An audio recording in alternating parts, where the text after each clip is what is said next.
Okay, welcome everybody. Thank you so much for being here. Before we get started, we just wanted to share some announcements. Yes, I've got a few announcements. First and foremost, I think as many of you know, sadly one of our lifetime CCC members has recently passed away. Barbara was a great lady. I think, as you'll hear, we'll give an opportunity for people to speak, but you know, we've been together for over 20 years, if you look back at that, and it's really become like a family. So, sorry, having a little trouble here. Give me a minute. So we're gonna have a moment of silence, but before that, I guess just my brief thoughts is just what struck you about Barbara was just how much of a wonderful person she was. You know, rarely you run into people who are just genuinely nice, and that's the best way I can think of Barbara. And all she talked about mostly was her family, and you know, how proud she was of her children. And I think that's about the best tribute that I can give. And then, you know, just her dedication here for 20 years. She got involved early on with some property that she owned that was contaminated by GE and really helped the community out a lot with that and transition and support other people who had the same situation. And her just dedication was outstanding. She didn't have to be here on her own for 20 years like many of you, but she is probably, she's an original member, and her dedication was great, but like I said, most importantly, she was just a nice person. So if we could maybe just have a moment of silence, and then we'll open it up to others if they have some memories that they'd like to talk about.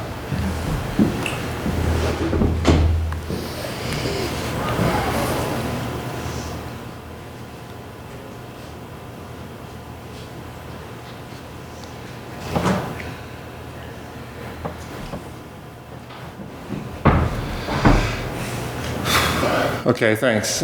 Tim, do you want to start us off? Yeah, I'd like to say something about Barbara, because Barbara, way back when HRI, when we started advocating for a river, we found ourselves, you know, brought into the Lakewood situation where all these homes were found to be contaminated. Before that happened, HRI had done a couple of basically cursory health questionnaires and things like this, and we found that Barbara's neighborhood and that whole area up there had lots of people that were being hurt by the PCB situation. All sorts of cancers and different things. So there's a real issue that goes on with these PCBs. And Barbara and I and Charlie and all of us, we met. I don't know if it was the Italian American Club, was it? I mean, that was like one of the first meetings that we had before any of you guys were there. And at the time they were running an incinerator that was spewing dioxin smoke all over the same community that had contaminated properties. And eventually we found out that, you know, dozens and dozens, maybe hundreds of homes were contaminated in this neighborhood.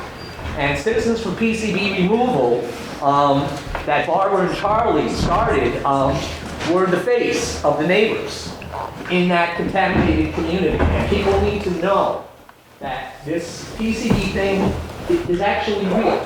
If you live along the corridor of the river, you breathe them in. And if you will study and go back and look at the medical things that are published about PCBs, you'll find out that they're related to all sorts of diseases. There's a Hudson River study about the PCBs along the Hudson River, and they studied diseases along there, and they found all these diseases elevated along the Hudson River. Now I'm saying this in Barbara's continuity, because Barbara was always sharp on this stuff, and she really knew what to talk about for her neighbors. And believe me, Citizens for PCB Removal did some unbelievable work in the early days, and we thank them for being a partner with HRI, and the Lakewood neighborhood, I do know, thanks them for a lot of the work that they did in putting the cleanup on the map, and none of those houses would have been cleaned up if it wasn't for all of us working together at that time. And Barbara was a charm, and I just want to say that. Thank you. Thank you.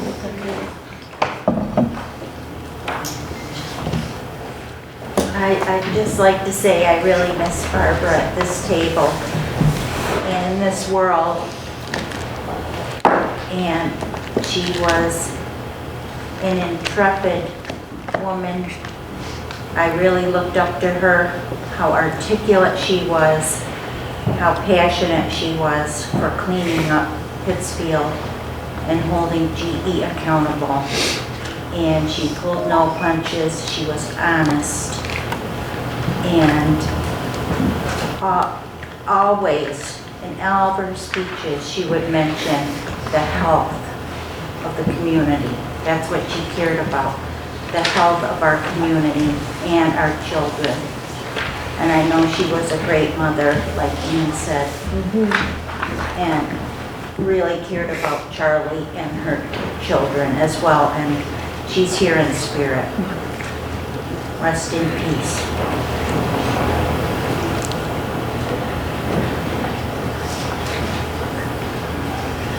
Susan Peterson with Connecticut Department of Energy and Environmental Protection. I just want to also express our appreciation to Barbara over the years.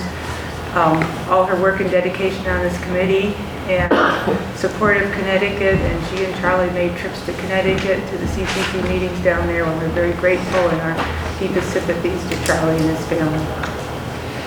Thank you.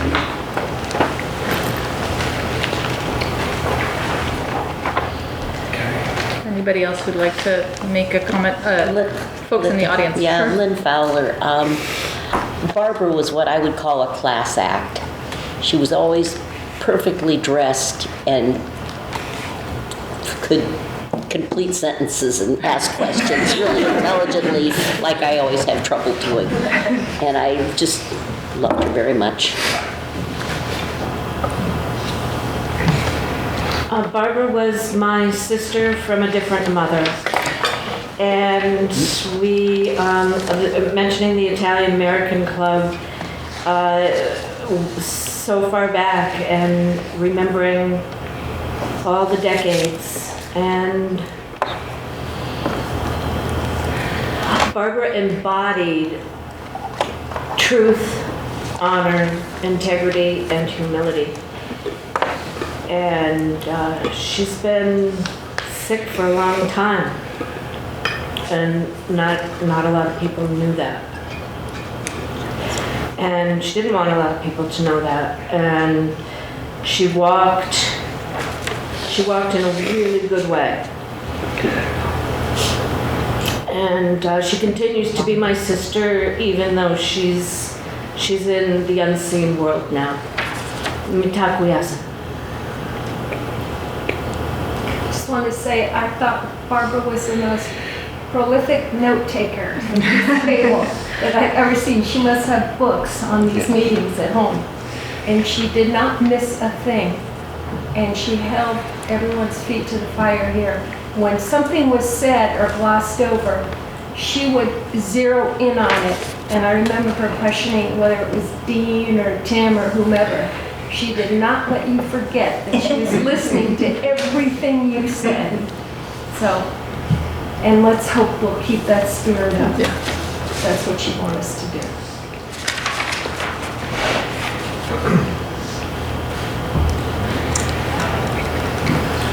Okay, yeah. I just want to say thank you to everyone. I knew this was going to be hard.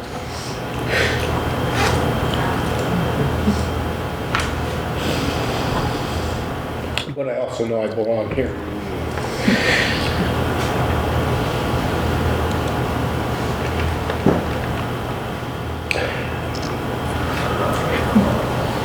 I can't replace Barbara. I'm going to do my best. Thank you. Thanks, Charlie. I think maybe let's just have actually one more moment for Barbara.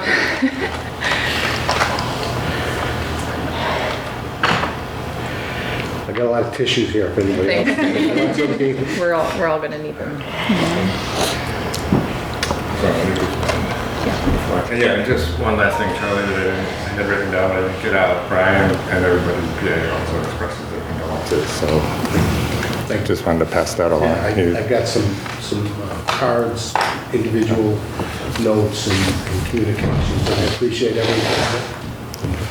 Everybody said. Just one other administrative announcement. I think Ben's been here before, but Ben Guidey from DEP is going to be, him and John are going to both be the representatives here, and they transition more into Ben over time. So if you haven't met Ben yet, one of our newer members of the team. And he's been working with us on a lot of document reviews, and we certainly look forward to working with him again. That's about it. And then if we want to go into the meeting. Yeah.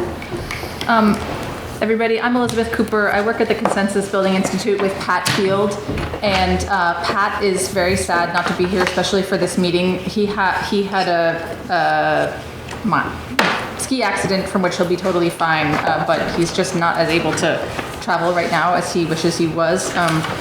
So he and I and CBI send our deepest condolences to you, Charlie, and he'll be back next meeting. Angel Suero works with us at CBI. She's our junior associate. She's going to be taking notes for this meeting while I facilitate. And let's just start with a round of introductions. So again, hi, I'm Elizabeth Cooper. Happy to be here with you all. Hi everybody, my condolences to you all, my condolences to you, Charlie. My name is Angel. I work with Pat and Elizabeth at CBI, and I hope to be closely as good as Barbara, as a note taker tonight, hopefully, for Spirit of Life. Steve just said I'm Ben Guidey. I'm one of the two folks from Mass DEP on this project. John Sigler with Mass DEP. Becky Cushing, I'm with Mass Audubon. Sage Radachowski, I'm with Stop the Dumps and HRI. Valerie Anderson with, live in Pittsfield, from Housatonic Clean River Coalition. Tim Gray, Housatonic River Initiative. Audrey Cole, the Housatonic Environmental Action League in Connecticut. Judy Herkimer, Heel. Charlie Champerini, Citizens for PCB Removal. Gunnar Friedman, HRI in Town of Sheffield. Lynn Fowler, Connecticut Housatonic River Commission. Dave Gibbs, Citizens for PCB Removal. I'm a Lakewood resident also. Jane Wynn, Berkshire Environmental Action Team. Melissa Provencher, Berkshire Regional Planning Commission.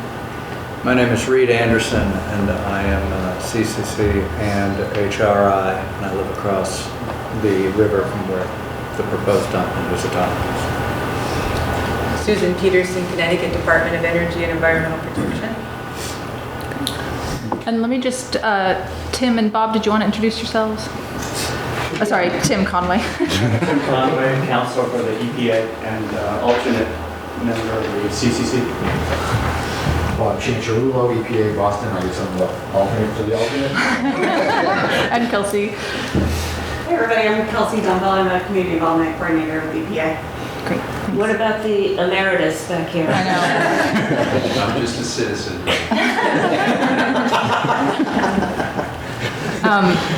Thanks. Okay, so I'm just going to quickly run through the agenda. And I think there's extra copies floating around for participants in the back there, if you'd like one. Does everybody at the table have one? I don't know. Oh, okay. Let's send a few up. I'm going to run through the agenda. We'll quickly see if there's any comments on the summary of the September meeting, which EPA ran. We'll see if there's a TAG grant recipient update from Tim. Tim Conway and Dean will share an update on Rest of River, update on the mediation status of the non-contested submittals, vernal pool submittals, sampling plan status, dam inspections, MI BOTA consumption advisories. Then we'll go to Rest of River review of EPA's 2016 permit requirements. And this is just a chance for us to kind of remind ourselves where we are here with the permit. Then we'll move to general updates and issues from CCC members and any additional public comments, and we'll adjourn by 7:45 p.m. Any questions or comments on the agenda here before we jump in? Please allow the audience to comment as time allows within the agenda if they have any questions. Sure. Okay. So I think before the new year, we sent out a couple of times the notes from the September meeting. Did anyone have comments on those before we consider them final? Was there a red line that was sent out on that? That was one that EPA drafted because we weren't there taking notes, so EPA created and didn't redline itself as far as I know. No.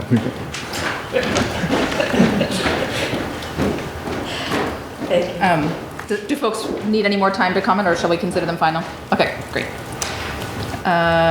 Okay, let's go to the TAG grant recipient update. Yeah, hi. Mediation goes on. We're not allowed to talk about it supposedly, and it's just moving ahead.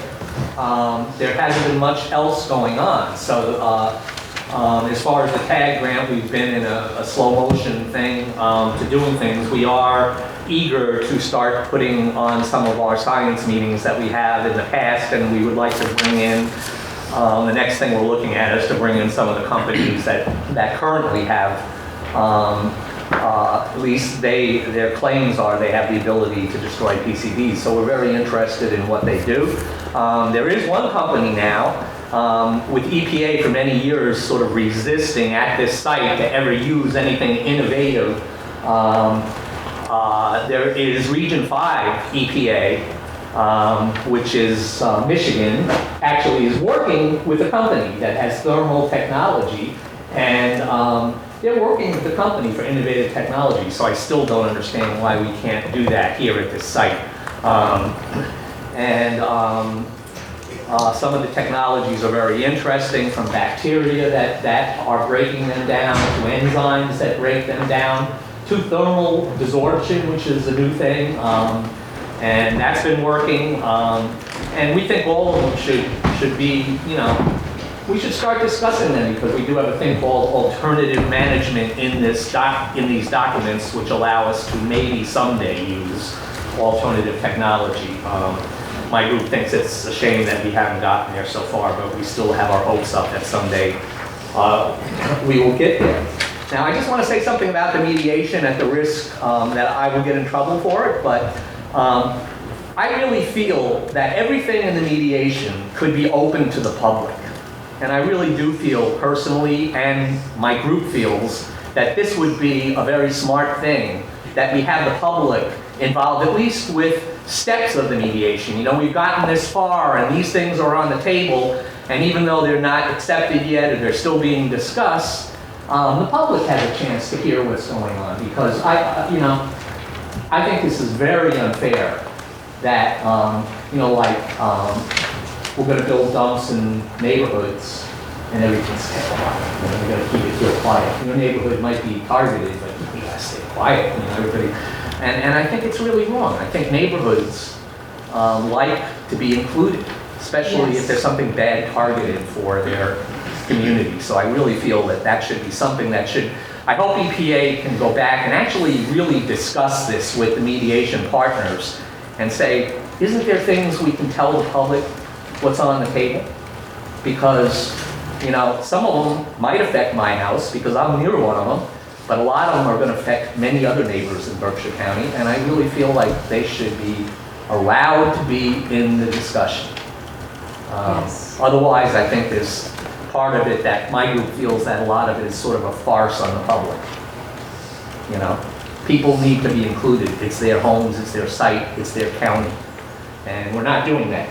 And I just going to end with, we've been researching lately. Right now we have 4 companies that we've been looking at that seem to have technology that could possibly work, and we would like to see, as I've always said, is to move ahead and start testing some of these technologies, whether or not EPA is with us or not. We hope that maybe they can find a way to partner with the community and maybe the CCC and everybody, and we could do some of these projects to further the science of the cleanup.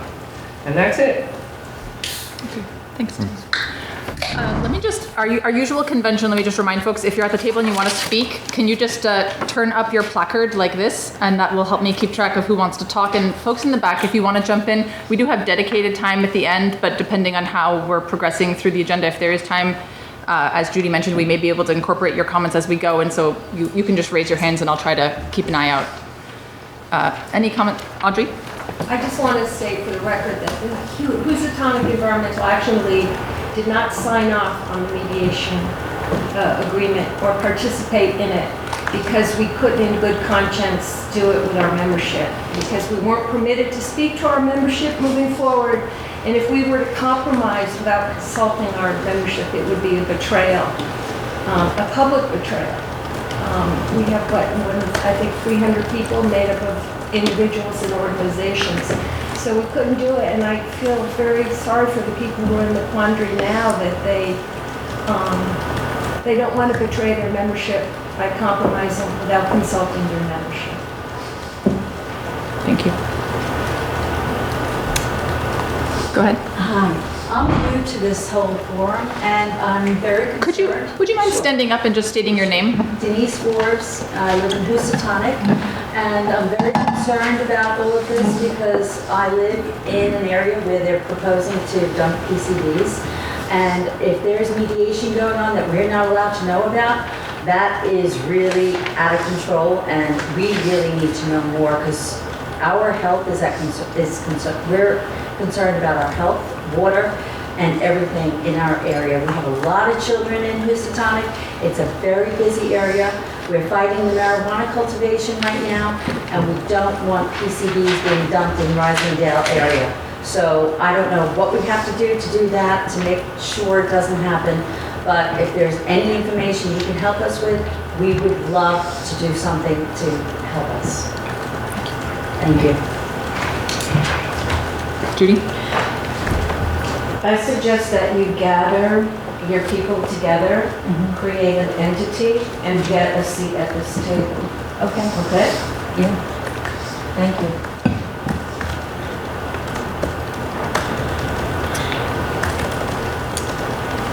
May I move us on to rest of river? Any other comments?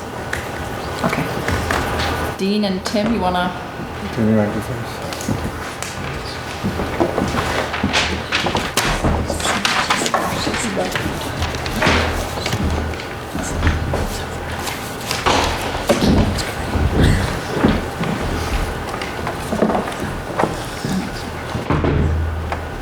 So the first of the bullets is, can everybody hear me okay? In the back? Good. First is the update on the mediation. And just for people who don't know the background of it, EPA proposed a cleanup plan 3 years ago, and we issued a final cleanup plan for the Housatonic River that included elements of taking PCBs out of the river, the sediment, the floodplains, and the river banks, and disposing them all out of state at licensed existing PCB facilities. That that cleanup plan was challenged by 5 parties, and the next step was to go to an EPA Administrative Appeals Board, and those EPA and the 5 parties and other friends of the court who filed briefs all presented their case to the EPA Environmental Appeals Board.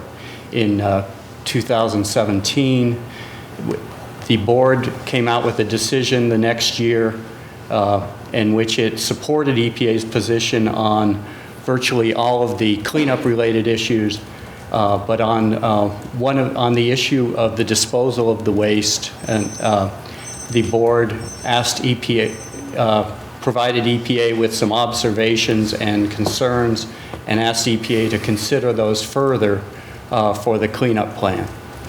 EPA has, in response to the board's opinion, EPA decided on 2 tracks at the same time. We decided on first to gather the information and evaluate that information, the information sought by the Environmental Appeals Board. And at the same time, we decided on a second track to see whether to gather with the stakeholders who were parties to the litigation before the Appeals Board, and to see whether there was one solution one cleanup solution that all the parties could agree with, that would lead to a faster and better cleanup, and that would be consistent with the existing consent decree that governed all the cleanups in Pittsfield. And that mediation has been going on for over a year. One of the reasons it was subject to a mediation agreement with confidentiality was on the theory that would assist all the parties in having more candid discussions to see if they could reach an agreement. Since that mediation and those discussions are still going on, EPA is one of the parties to those discussions, so we can't say anything. We can't have any public disclosures on it. And that whenever there is an agreement, or if the parties decide not to continue in the mediation, then the parties to the mediation would be able to present information as to whether there was a settlement, what it would be, or that the settlement efforts had not been successful. So right now I don't have anything substantively I can tell you from the mediation because it is all privileged due to the confidentiality agreement that all the parties signed. Do you want some questions as you go? For the mediation, yeah, why don't we? Charlie? Yeah, Charlie. Could you just remind everybody who the parties are that are involved in addition to the EPA? Sure. There were 9 stakeholders, 9 different entities that signed the mediation agreement. It includes the state of Connecticut, General Electric, the city of Pittsfield, a group called the Rest of River Municipal Committee, which is made up of representatives of the communities of Lee, Lenox, Stockbridge, Great Barrington, and Sheffield, the Housatonic River Initiative, the Berkshire Environmental Action Team, and Jeffrey Cook and Massachusetts Audubon. I believe that's 9. Is that 9? And EPA. And EPA. And go ahead, Charlie. When you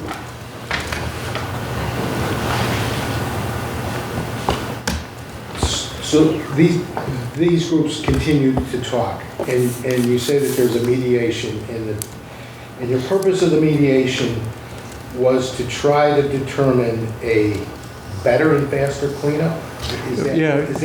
If there's one solution that could lead to a better cleanup, more comprehensive cleanup, one that can get started on faster, and that is that people can agree with, that is consistent with the consent decree. And when you say settlement, that's meant to be is that just an agreement as a settlement, or is there other things that could be involved in it? Like, could there be monies involved? Could there be? There could be different types of how the cleanup could happen. Yes. And all, so it's really a big package deal. It can be. It affects the entire county and potentially the state of Connecticut. Whatever comes out. It could be, yeah. And because it's secretive, so that people can talk, you can't share any of that. But what are the implications if an agreement is signed, if it's agreed to by these 9 parties? Then, does it go public then? It would then go public. It would become a public document, and then if there was an agreement, the next step for EPA would be to go back and we have to go back to the original permit that included our cleanup plan. So if there were an agreement reached that were to change that cleanup plan in any way, then EPA would have to revise the cleanup plan consistent with an administrative record that supports a change in the cleanup plan. If at the end of all of this, you find that the public who happens to live along the river, who are represented by people from Great Barrington and Sheffield, but the public actually disagrees with this agreement. What are the implications that it could be overturned or altered, or, modified again? Could it go back? Could that be challenged in court as well? The EPA part of it I can speak to. I can't speak for the rest of it as much as for the EPA part of it. It would be EPA would have public comment on the changes to the cleanup plan that we'd issued 3 years ago. It would, and the public would get a chance to comment on that pursuant to our regulations, and EPA, before it would finalize any revised cleanup plan, EPA would evaluate and respond to all the public comments. And could it preclude further requests for additional cleanups? Alternative technologies or anything else that happens to come along? Could there still be additional challenges? That is possible, yes. And it could also still be challenged by any one of these parties? Even if they signed into it? Could GE then turn around and go, well, no, we signed it, but we changed it? I mean, if the parties have signed an agreement, if that agreement were to, if the agreement were to say to contain something that the parties inside it can't challenge it, then they wouldn't be able to challenge it. But if it didn't include that, then they could challenge it. I'm trying to go over a lot of, in my mind, a lot of notes. No, I appreciate it. Barbara and I talked about. Yeah. Thank you. When we weren't here. So these are a lot of the things that we were. Thank you. Thanks for carrying that forward. I'm just going to go to the folks at the table first, and I'll try to come to you if we have time. Thank you, Charlie, and thanks for carrying forward those questions. We'll go to Benno and then Reed and then Lynn. Thank you. I want to go back to the administrative request that the disposal of the spoils be looked at, which is, and all of the things, to reiterate, Tim, were seen as appropriate. They were green lighted, but the question to be reviewed is where the spoils are to be located, correct? With the EAB here. I'm sorry. Yeah, for EPA to look at its decision-making process for how it came up with the decision to force all the waste to go out of state. So, to be clear, are they in a position of being able to say to you, you could not ship everything out of state, that you must come up with an alternative solution to it? Or are they simply asking you to review the decision-making process? Which could lead to the identical decision that you had reached, you collectively, the EPA? One of EPA's options, one of our options in going back, in revising the permit, would be to say, we've evaluated all the information that the board asked us to evaluate, and our decision remains the same. That's one of our options. But if we do that, if it is challenged again, they have the opportunity to tell us that we have not adequately supported our decision on the record, and tell us that the permit and the cleanup plan can't go forward. Is it implicit that in fact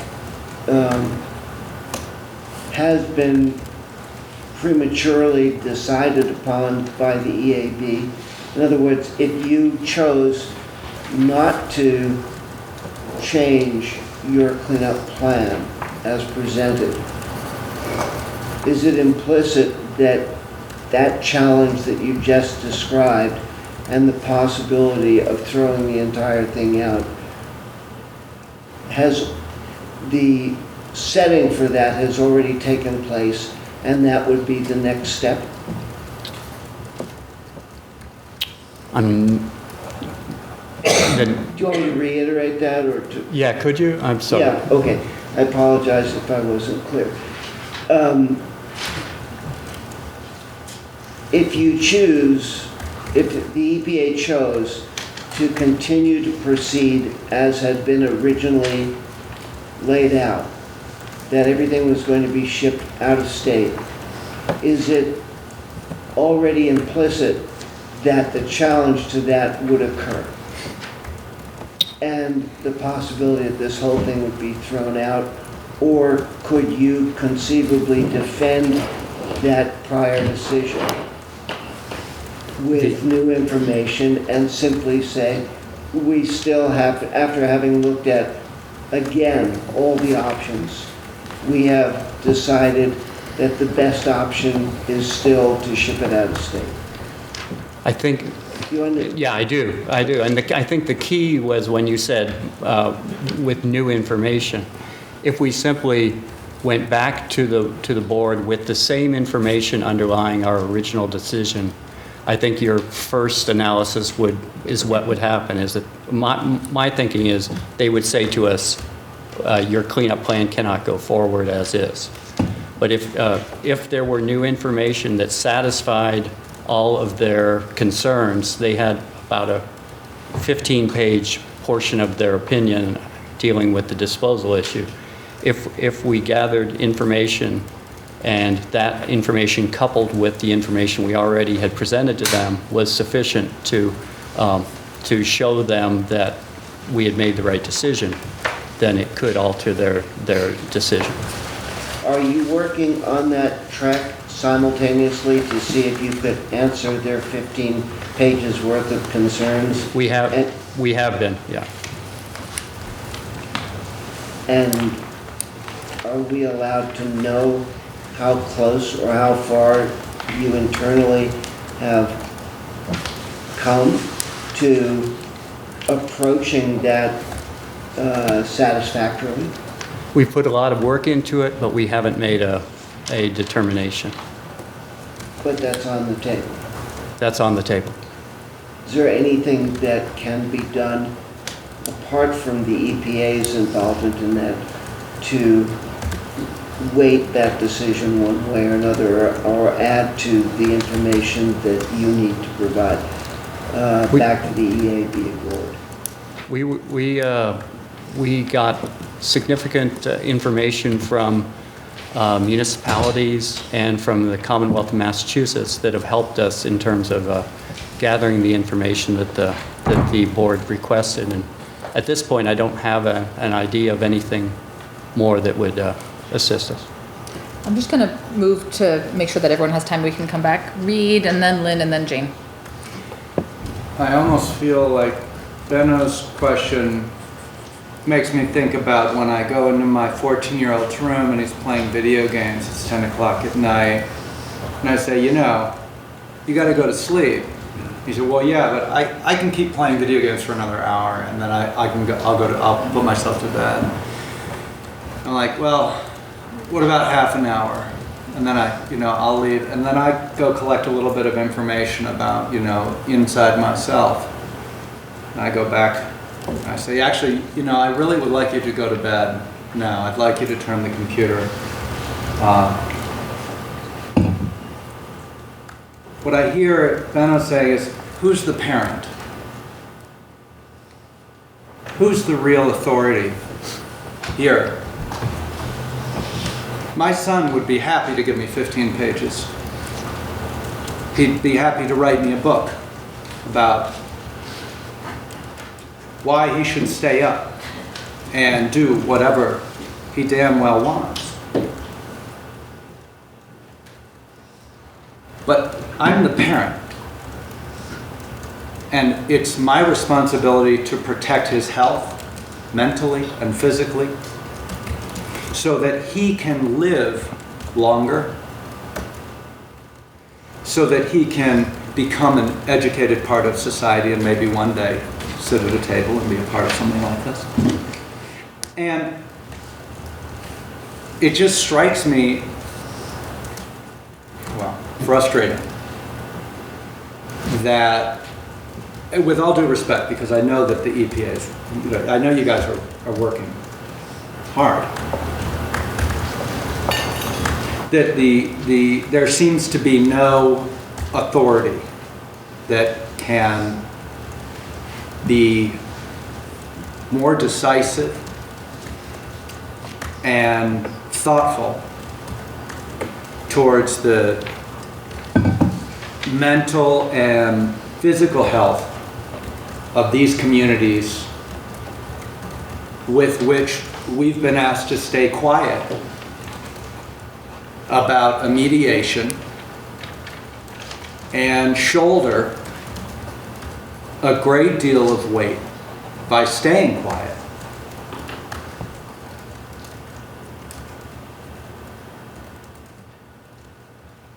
It's very frustrating, and I want that noted. My last, just very quick, because we're in mediation and I'm a part of the organization, one of the organizations, are we allowed to speak about what was on the table before it went into mediation? That is to say, I'm not allowed to speak about what I know about the mediation, but may I speak about, openly, about what it was that brought us to mediation? History. Trying to get clarity on what I can and can't talk about, you see. For things that had The to dumps, this kind of thing, and I think anything that any information you know outside of the scope of the mediation that you didn't gather through the mediation is not subject to that agreement. Right, so I can speak about, and for the record, just make sure that we're still talking, not in mediation, but what brought us to mediation was the fact that we were upset because GE had proposed putting dumps right beside the river and next to one of the cleanest bodies of water in the state of Massachusetts, filling those dumps with PCBs they're pulling right out beside, and polluting the local communities. I'm correct in recalling that. I want to be clear. That would be the Rising Dale, the Woods Pond, or Lenox Dale, and Goose Pond, right? Yeah. Forest Street. They proposed those in one of their submittals. Right. Yes, absolutely. Right. Okay. And that created and that there was some idea that some people thought it was a good idea to take toxic waste out of the river and put it right next to the river. I'm just curious because it sounds crazy to me. I want to make sure that I remember it correctly. I believe that was in GE's position. Okay. And that was in our 2016 cleanup plan. Right. That was one of the alternatives we evaluated, and we didn't accept that. Okay. Thank you. Thank you, Reed. Yep. Lynn, and then Jane. Yeah, this is probably silly, and you probably can't tell me, but maybe, obviously the EPA has signed on to their own agreement. Have any of the other 9 stakeholders said this is exactly what they like? And, I mean, you don't have to tell me who, but if there's 1 or 2 or 3, has anybody said, yeah, we're ready to sign on to this, just the way it is? I really can't say. No. Sorry. Jane. Okay, just to follow up on something Benna was asking, if on the track 1, the EAB, you came back and said, here's the reasons why we have to take everything off site, and the EAB accepted that, could GE still take that to court? Yes. They have the ability to challenge, I think it was, in that instance, they were the only person who challenged that decision. So if the EAB agreed with the EPA, GE and GE alone would be able to challenge it in federal court. The EPA regulations allow it to be challenged all the way up through the First Circuit Court of Appeals in Boston.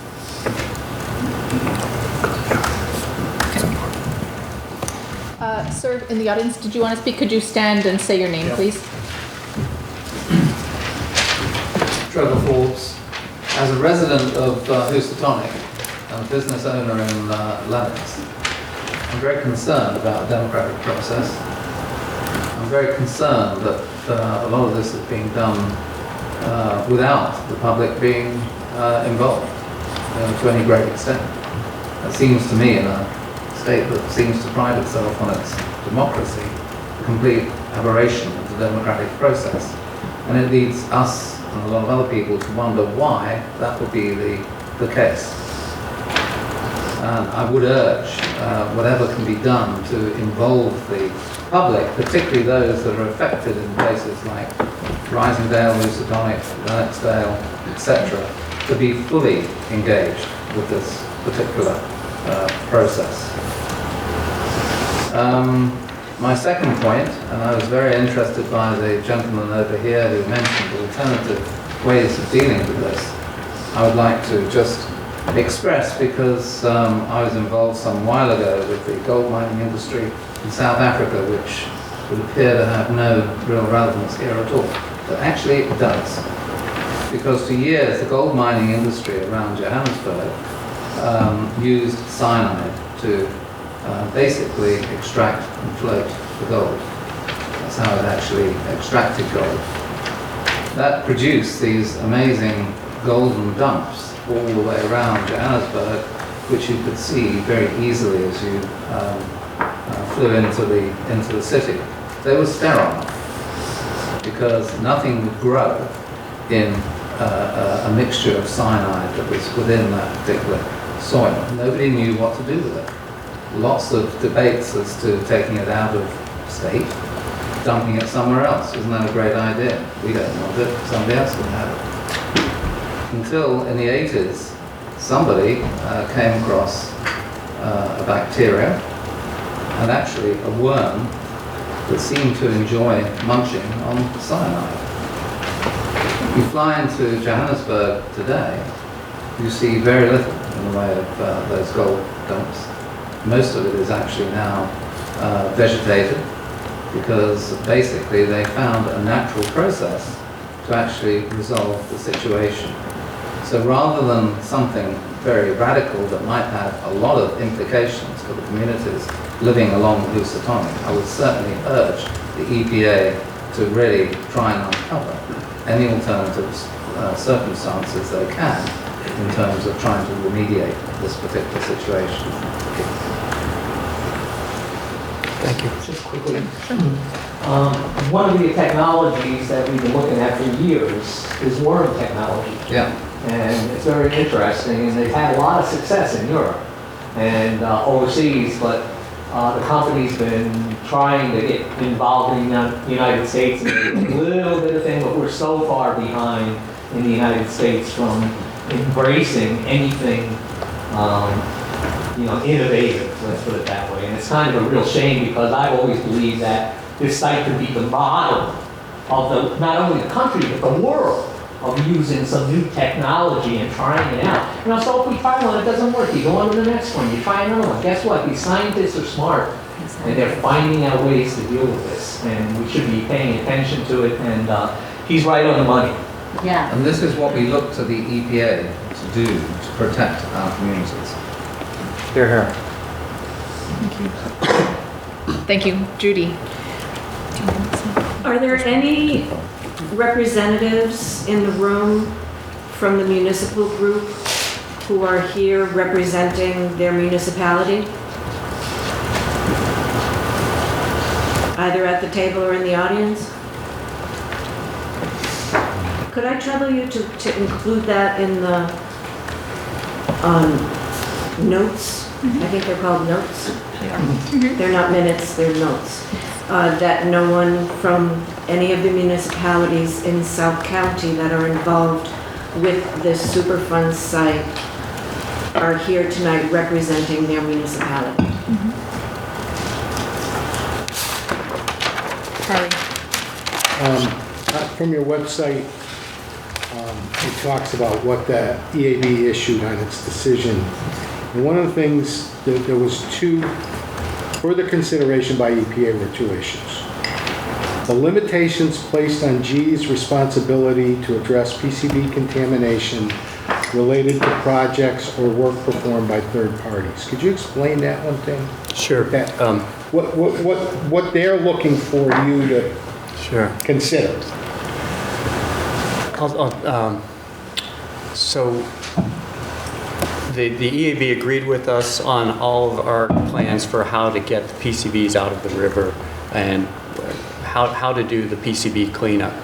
But we also had thanks to people around the table here, we had also included in our cleanup plan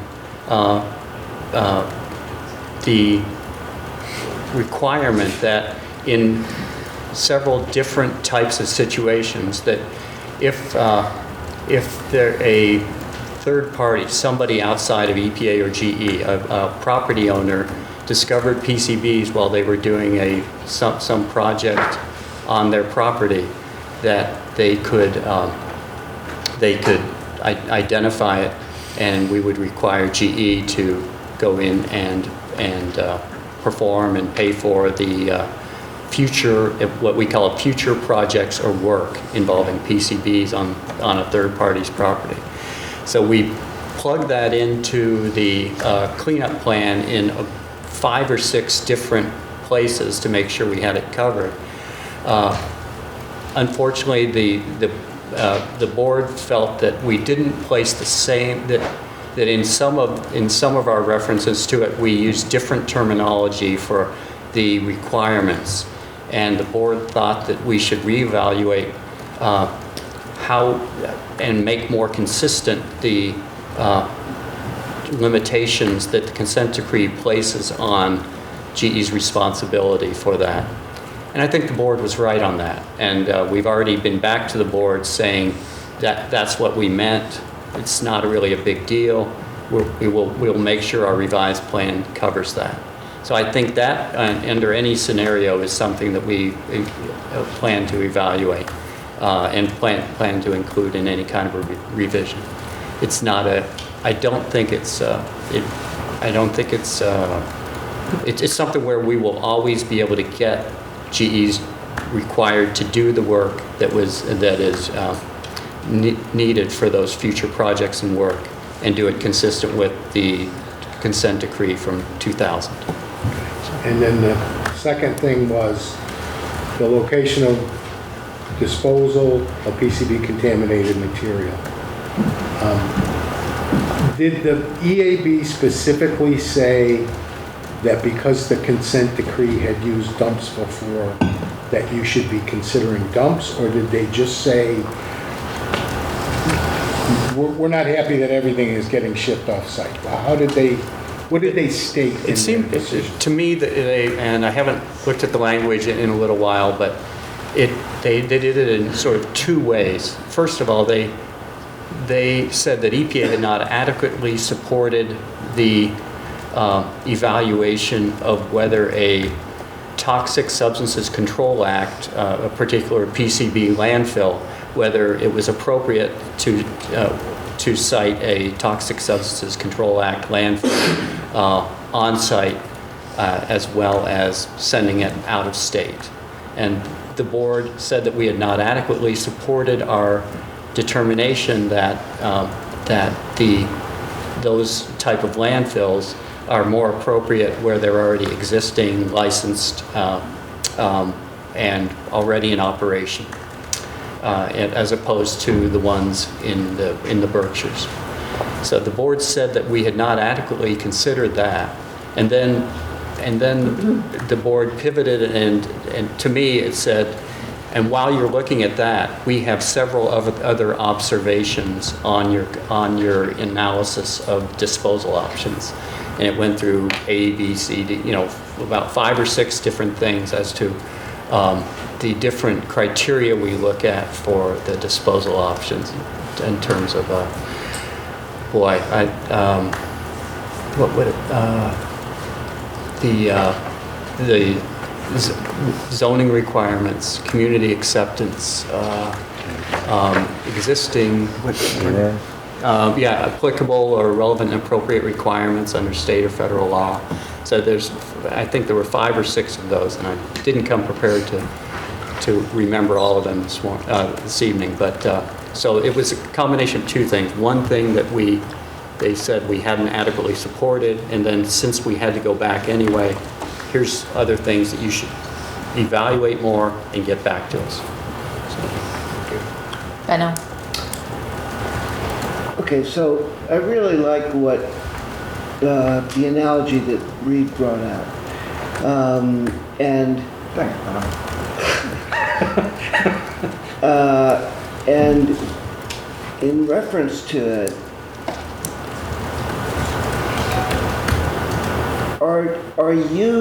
is the EAB board actually in a legal position of directing the scope and the direction of this cleanup and the limitations of it? Or is this a jockeying of position to try and head off any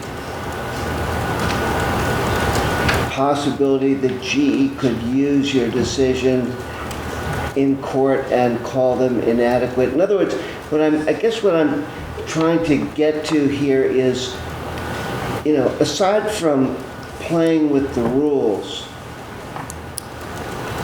the EPA has made a determination, and the communities along the river have vocally and unanimously agreed with the determination that those PCBs that were taken out of the river do not belong around here, period. In terms of the health of the communities, in terms of the health of the environment. And so are we just screwing around with rules here and liability issues and possibility of GE challenging this in court? Or does the EAB actually hold the right to tell the rest of the EPA that they cannot proceed with what they initially thought was the most appropriate action to take to be fully protective of environmental and human health? And this goes to the issue of parent may be, sort of a reasonable analogy, but it really is to do with where the science is and where the expertise is and where the data points to. Is that the parent in the room? And the liability and the questions and the loopholes, is that what's on the EAB's side? So I'd like a little bit of clarity here, if you can bring it to the table, to the room, as to why the EPA, in respect to all the work that you've done collectively, forget about Washington, I'm talking about the team that has done the work and the scientists that have been called upon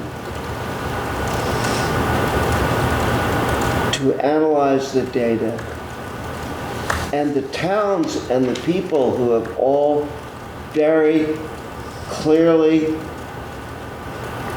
been on the same side and said the same thing with the same voice, that this stuff should not be here. How is it that you're backing off of that position? Well, I think on your specific question, as far as the authority of the board, they do have the authority to tell an EPA office that we have not, that our decision is not supported by the record that we presented, and that they would not support it becoming a final EPA action, the permit being issued. They do have the authority to do that. Don't they have to prove their case just as much as they're asking you to prove yours? I think they would, in instances where I've seen where they have done a remand, that's what they call it, a remand, where they remand something back to an office like ours. In instances where they have done one of those, they do provide details as to why they think that we haven't supported our case. And you have no right to question their challenge? To a third party? Yeah, we don't have appeal rights the way other parties do. Does that help address that question, Benno? It does, but it feels like it hasn't fully addressed it. It feels like there is something here that doesn't sit right with all of us, that doesn't feel right, that doesn't conform to what we know is right. Now, is it something in my answer or in the way that the situation is structured? The way this phase of the non-cleanup is standing in the way of the cleanup. Okay. And the various figures and bodies that have contributed to creating confusion where there was no confusion, and creating doubt where there was no doubt, and reversing a process that seemed to be both exhaustively deliberative in the time it took and the amount of information that was gathered. Thanks, Benno. Sorry, did I cut you? I want to have Tim and me both be able to jump in, and I want to let, and I see a member of the public back there. I'll come to you, and Judy as well. I want to make sure we get out these important questions on the mediation, and I also want to make sure we have time to discuss the permit. So I'm just gonna try to keep us moving and make sure everybody can be heard. We'll go to Tim, and then Reed, and then Judy, and then we'll go to the member of the public. First of all, I'd just like to say this discussion is more important than the permits. We've seen this before, and the people need to hear what we're talking about tonight, I think. Yeah, absolutely. I'm not going to not let anybody. And you know, what's really strange is when the mediation started, we were told that the EBA is involved, and we were part of the EAB process, and we were told that, and we were kind of mystified by it. So one of our members called up the EAB attorneys, and they said, "We're done. We have nothing to do with the mediation. We're done. We're out of here," you know, basically. And so that's what they told us. So we're, you know, for the past half a year, when you guys have been saying the EAB board is here, I think the EAB thinks they're gone and packed the station wagon and their job is done. I don't know, call them up and find out what they're doing, because that's what they're telling us about it. The EAB is not involved in the mediation. Or anything, according to them, I guess. Well, they, just to interpret what they're saying, I bet what they're thinking is they really don't know if they're involved again until there is a challenge until we revise the cleanup plan and someone challenges it. That's probably when they would feel like, okay, we're on the clock again. But so that might be why they're saying we're done, because they've done their job of telling us what their decision was, and until we go back with another cleanup plan, and if it were challenged by anybody, then the EAB would feel like they're back in the game. Does that make sense to everybody, what Tim just said? Is anybody unclear on that sort of I don't know, everything's always unclear at this. I wasn't part of that discussion that Tim had or Tim's team had, but that's my guess as to why they would have said that. All right, just a little clarity. PCBs are a poison on every level, and they're going to clean them up and put them in a community that earns the state of Massachusetts, I think, $350 million annually in tourist revenue. I don't see how you could, I mean, those are just facts. PCBs are a poison. We'd like to put them in these communities. I don't know what you could say that would, I mean, even in these 15 pages, that would be worthwhile to take that fact away. And it just seems to me strange that, in all of the mystifying, legal things going on, that the fact is that these poisons made by Monsanto, used by GE, should be removed from our communities, not put back into them. Throwing out a fact. Yes. That's it. Judy. I have a question for EPA, all EPA, like Bob Chancharulo and Dean and Tim. Do you know of any TSCA level, high level landfills, PCB landfills, located anywhere in the Housatonic watershed in the tri-state area?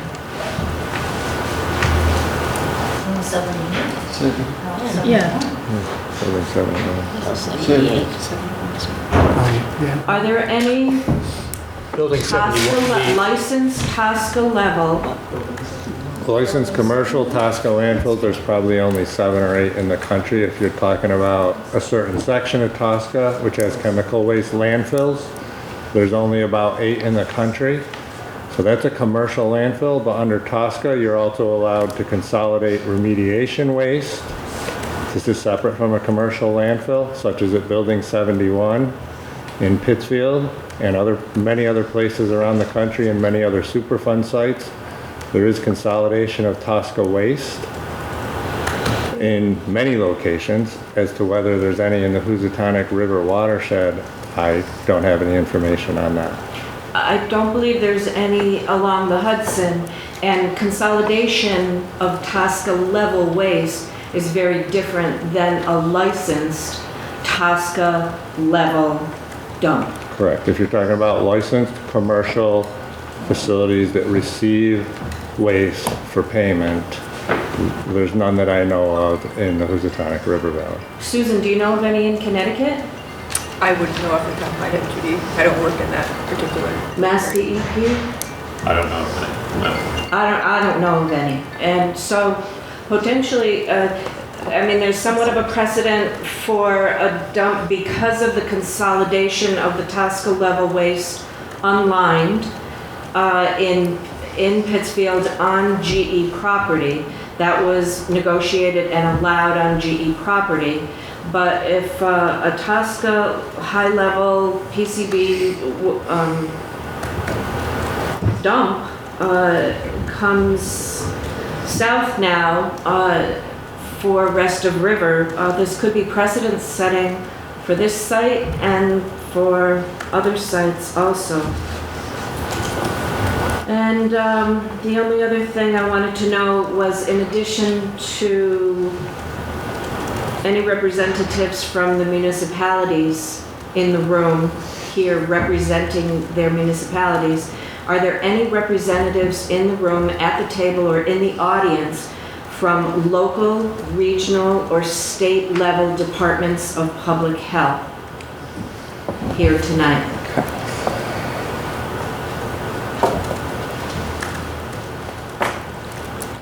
From either state, there are none. Not that I'm aware of. well, as I've asked, they should identify themselves if they're here, if they're representing their agencies. Could I trouble you to include that in the notes? Got it. Thank you. Thank you, Judy. So Benno and Valerie, and then I see there's two members of the public who are interested to speak as well, but we'll go to Benno and Valerie, and then we'll go to the public. So again, am I correct in understanding that the spoils from the Hudson were shipped out of state? Yes. I believe so, but I just wanted to hear you say that. So, how did, I was going to say, how did EPA screw up? But how did the process get screwed up that has allowed GE and or the EAB board to come in and dictate to the EPA that the cleanup as they had prescribed it failed on certain levels of not having taken certain things into consideration in this particular site when that didn't occur on the Hudson, and that the Hudson site was successful in shipping everything out of state. What happened here? What's the difference? And why has the EAB been allowed to muscle in and redirect what seemed to be a fully agreed upon and scientifically backed solution? I really can't speak for what happened at the Hudson. I haven't represented EPA at the Hudson River. All I know is that our cleanup plan is one that was developed through a process that after you develop the cleanup plan, there's the chance for appeals to the EAB. The Hudson River cleanup plan was developed under another scenario, and that didn't have that kind of an EAB review. I don't know if it would have made any difference, but we have, with the help of an awful lot of people in this room who've supported our attempts, we presented a very good case before the EAB, I thought, on what was the most appropriate way of managing the waste that we pull out of the river and floodplain and riverbank. And the board has questions for us, and they didn't think we adequately supported one issue, and they had questions for us on a few other ones. So, do you know if the EAB board reviewed the Hudson cleanup? I don't think they did. So did GE learn something in that process that they applied to this and forced the EPA, this team, to jump through additional hoops and provide them with additional threats, legal threats or otherwise?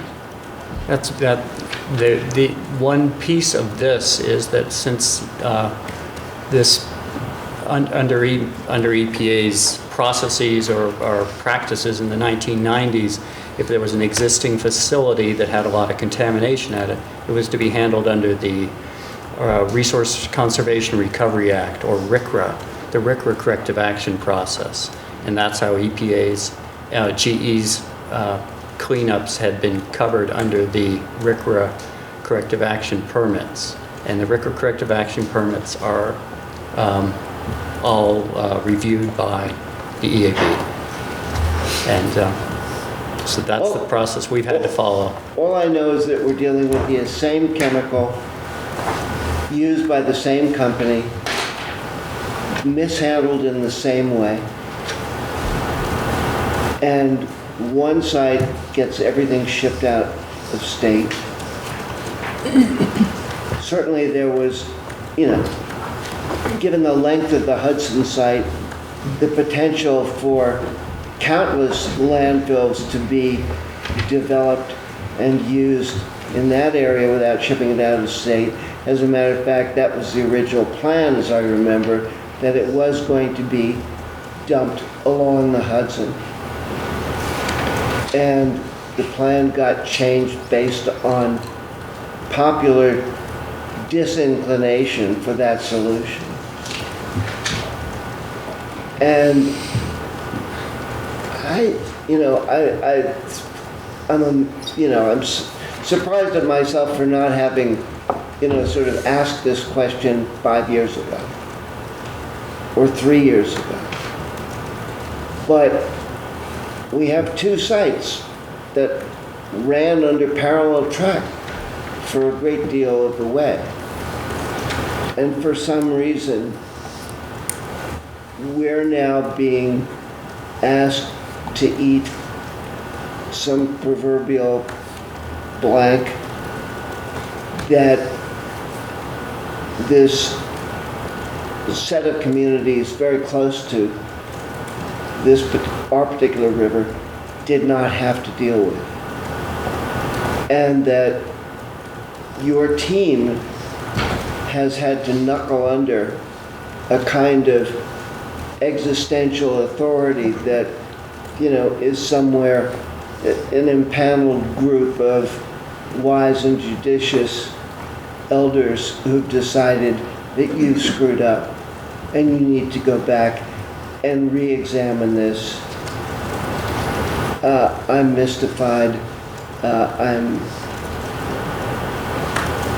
frustrated, and I'm just dismayed at why this issue hasn't been dealt with preemptively 5 years ago, and how, sometimes the most obvious things are the ones that slip by, and that seems to be the case. But I'm just looking for some explanation from somebody somewhere as to why we're in this, relatively unique situation where we're having to do something very differently to our disadvantage from our neighbors across the state line. Thanks, Valerie? Yes, I'm not part of the mediation. I didn't sign anything, so as I understand it, That's the facile explanation. wants licensed Tosca landfill in either Lenox, Housatonic or Woods Pond. To me, the likely scenario is it would be in Woods Pond because there aren't as many people living around it. So let's say they put their licensed Tosca facility in Lenoxdale. Now for the members of the public, Tosca is an acronym which means you can put really bad chemicals and toxins in a toxic waste dump, really bad, over 50 parts per million. Really bad stuff. So that's what GE is proposing, that be put in Woods Pond. Now, what worries me, and the members of the public should be aware too, that if that's a licensed Tosca landfill and it doesn't get filled up from the stuff from the Housatonic, guess what's going to be coming in there? Truckloads of waste from other parts of the country. So people should be aware of that, and I hope to God that the people in the mediation, the town members especially, aren't getting money in order to establish that toxic waste, toxic Tosca dump there in Lenoxdale. That's my fear, that's what GE wants to pay them off to get it there. And then you're gonna see trucks coming in from out of state. Thanks, Valerie. Tim, we keep bumping these folks in the public to the back of the line. Okay, so the woman in the second row and then the man in the first row. I'm Claire Leahy. I live in Lee on Mill Street, less than a mile or a mile down from Woods Pond. and my house borders the river, and I have a dirt cellar. And I just love to have somebody come in and test it, but do I really want to have that happen? Because I'm planning to leave this house to my children. It's been in the family since 1910. I've got some anecdotal history. My mother-in-law died from lung cancer. They always said it was secondhand smoke.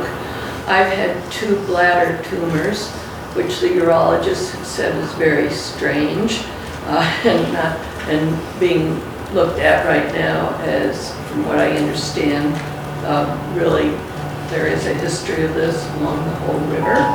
And my husband now is suffering from COPD. I was supposed to be home a half an hour ago because he is having problems with perfusion in his breathing. So I really think our house is contaminated. It's only since maybe the past couple of years that I've started hearing more that it's airborne. Up until then, I thought, oh, how could something down in the cellar, this dirt cellar, be affecting us? But now I'm understanding that this is probably throughout my house. I have air purifiers in there. I don't know what I can do. I mean, my son was up for Christmas and he's looking at how he can move up and move into the house as we move on, as we age into something else. We're looking at adding on to the house to make a first floor bedroom because my husband could not hardly climb the stairs anymore. I'm wondering if airborne is being considered in the study, and is there any consideration of damages to be paid for all these people along Mill Street that are probably in the same state as us? They're in the floodplain. My house, water comes into that dirt cellar when there's a flood. Is there any consideration at all? I'm talking to Tim all the time. He can't tell me anything. I said, I'd like to have my house tested. He said, oh, you can have it done, but it's a lot of money. Why can't they come in and experiment with my dirt cellar? Look at it and see if it has PCBs in there and see if some of these biological things would work. And then maybe I'd be able to pass it on to my kids, or if they don't want it, I can sell it when we're ready to move into some other facility, because we're of that age. I'm 78 and my husband's 81. We are in a really bad place right now. Could we get I your guess I have a question. Yeah, could we get The question is airborne, are the PCBs being airborne, being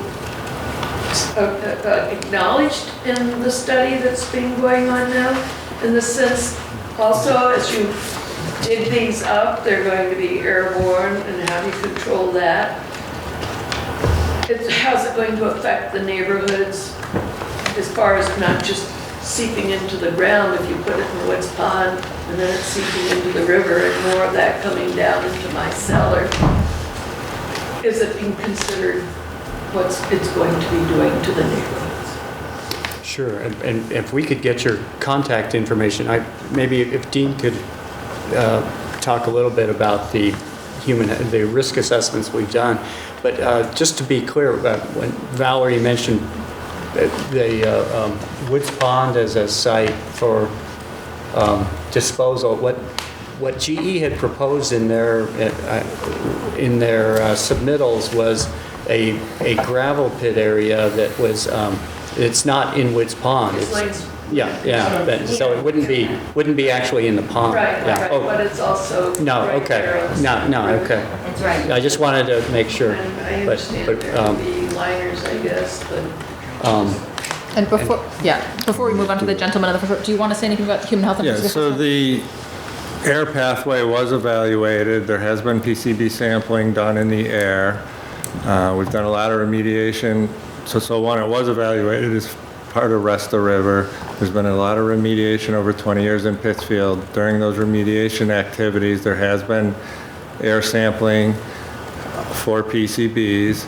It does volatilize at relatively low levels. Pittsfield had waste that was much more contaminated than what's in Woods Pond. We did sample the air. There's measures to minimize the PCBs in the air, so yes, it is being evaluated and it was considered. And if remediation, hopefully when remediation proceeds, there definitely will be measures to minimize the volatilization and to monitor and measure for it. And this could be years, years and years down. So is there any thought or chance of doing these biological tests to take that so that you can take that information and include it in your studies and your recommendations? We can Some of the biological, I mean, for people that currently are in a really bad position. I mean, this is not just my health, but it's the value of my land, of my house, and my family that's coming along, the children and all the children in the neighborhood. And I guess I am outraged that there's no town representation here. Were people actually notified each town that this is going on? I only happened to know about it because I saw the little thing in the newspaper, but I wasn't notified. Who was notified of this except for the people who have seats at the table? There's a mailing list that's fairly extensive that has everybody here, municipal, state agencies, anybody who's expressed interest and has signed up over the years. I have been to the meetings, I did not receive any notification. I was at the meeting in the town hall. Okay, let's make sure that we have your email then so that we can be sure to add it to the list. Sign-in sheet back here. There's a sign-in sheet at that table at the corner there, so if you want to be on that list, that's... And as far as having a seat at the table, do I need to get my neighbors all together in my neighborhood to bring them to the table? What do you have to do or can I come as an individual that's just, what do I have to get so many signatures? What do I? Yeah, what is the process for? It's a rather informal process. You're always welcome to come to any of the meetings, and like tonight, we're more than willing to have questions from you. Usually the people at the table, they're part of a group, so they represent other people. If there was another neighborhood group, that's certainly possible, but I don't want you to feel excluded from the meeting just because you're not in a group. We'll try to involve everybody like we are tonight, so you don't have to be part of a group to participate. How's that? Right, okay. And I understand, and I have Tim here, so I know he'll always be here. Can you hear her voice? Can you hear her quandary? Can you hear her frustration and her pain? Maybe an entire neighborhood has been overlooked. If she's in a floodplain and her house has water incursion from the river or from Woods Pond, maybe Dean can go out and meet her at her home and ascertain if this is another neighborhood that's got contamination levels that were not either adequately characterized or weren't characterized at all or never were even considered. Does that sound like something, as it relates to public relations, might be a good thing to do? I think like Tim said, we're trying to get some contact information. We'll follow up with the request directly with the homeowner. And best way to make that transfer information, if you want to, feel free to leave it with us or Kelsey. Kelsey will get it. My name, and thank you for listening. Gentleman in the first row, and then Tim and Audrey would like to speak. Yes, I wanted to ask. Could you say your name, please?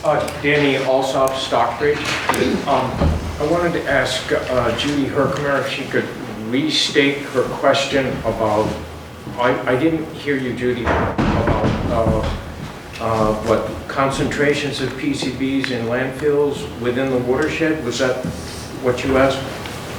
For this woman who just spoke? No, previous. For the Tosca landfills? Yeah. The Tosca? Did you say, didn't you ask are there any other known concentrations of PCBs in the Housatonic watershed? Did you ask that? I asked if there were any other TSCA level lined dumps. Why don't we have Dean help define what that means, just so everybody's on the same information footing here? So TSCA is a federal regulation, Toxic Substance Control Act. One of the substances it regulates is PCBs. It does regulate all PCBs regardless of concentration. However, a lot of people focus on certain PCBs above 50 parts per million in soil or liquids and refer to that as TSCA waste. That's what a TSCA chemical waste landfill is licensed to accept material 50 parts per million and above. So is that the commercial versus not distinction? It's usually what it is meant by a commercial landfill. TSCA, it's a little complicated. It does regulate all PCBs, but typically if someone says TSCA waste, TSCA PCB waste, they're referring to waste with 50 parts per million or greater. Yes, I did ask if there were any TSCA level licensed dumps in Connecticut, Massachusetts, or New York in the Housatonic watershed. I think it's important, just for the record, to state that whereas it's not a TSCA dump, that the landfill in Great Barrington under Monument Mountain does have all of the transformers from the when they were changed in the 80s by the electrical company. They all went into that landfill before municipal waste was put in. And if you want to know about that, you can go back and look at the Berkshire Record newspaper, where I gave a extensive statement on that. And DEP knows about that. This was one of the factors that they used when they made a decision not to change that landfill from a town landfill to a regional landfill. Okay, so there is a very substantial deposit of PCBs under that landfill. Young sir, would you tell us your name? No, it's just short, but I live in Lenoxdale, and I have 2 younger siblings, and I'm less than a mile away from Woods Pond, and it just concerns me. EPA would dump it in Woods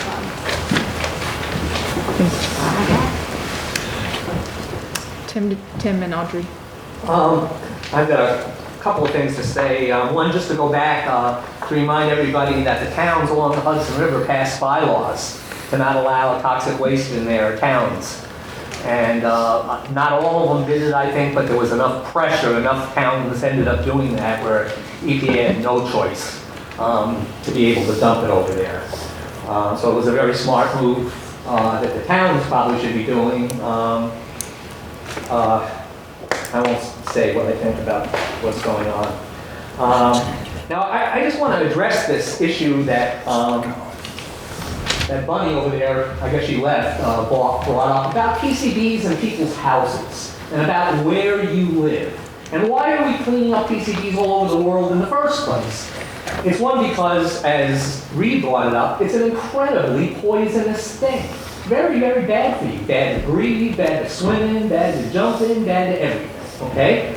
And it is in the environment. It's so in the environment that the beluga whales, all the other whales, the dolphins, the seals, if you look up in the literature, just dial up animals and PCBs and you'll be frightened by how many animals are going downhill. So these PCBs, whether EPA wants to admit, when we started our group, EPA told us and the DEP told us PCBs absolutely do not get into the air. And we challenged that with Dr. David Carpenter, who's one of the best PCB scientists over at SUNY, who's been one of our advisors, and he started telling us, of course they get in the air. And of course everybody along the Housatonic is probably breathing in a minute amount of PCBs.